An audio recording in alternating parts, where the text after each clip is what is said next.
Hi friends.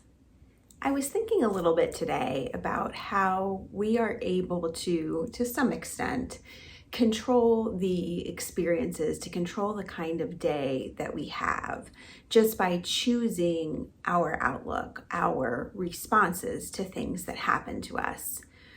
You see, a couple days ago, I was in a place where I saw someone who got annoyed by something that happened. Now, whether she was right to be annoyed by that or not really isn't the point. The point was that she hung on to that.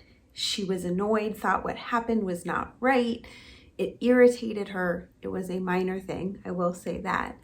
But I watched her for the next hour be annoyed and angry and frustrated and let that moment steal the joy from her completely. And yes, I know I have no idea what had happened to that woman that morning, that day, that week, that year. I don't know what she was going through and what pain she may have brought to that moment. All true and valid. But I watched something that some could perceive to be insignificant, a minor annoyance, move on from it.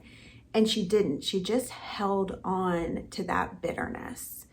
And I thought, what a shame that we can choose at times to hang on to the things that are causing us distress rather than saying, fine, and moving on. And I know it's not always that easy, and I know things aren't always that simple and same, but I do know that we do have a choice in how we react to things, react to situations, and react to the people that may have caused that annoyance because they noticed it too, how angry she was and how she didn't let it go.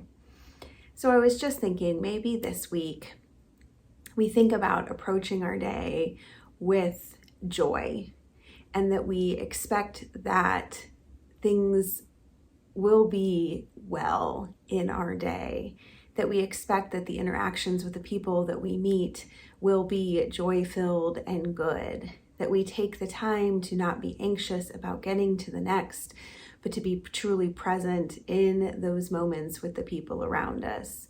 And that when things go wrong, and they certainly will, that we can let go of some of the little stuff, that we can recognize that was a blip and that things are okay and that we are safe and we can move on with joy.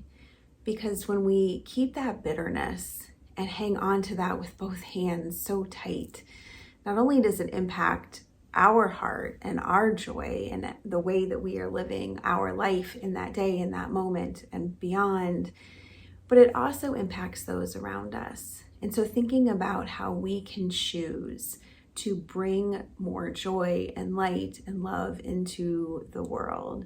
And no, I don't always do that or do it well. And yes, things will annoy me and I will use big girl words and be frustrated. And that is okay too. It is okay to mess up. And if we go into the week looking for the good and choosing to be and spread that good, spread that light, that we can, just that simple mindset can make such a difference into what we can bring to our world. Let's give it a try this week. Bye, friends.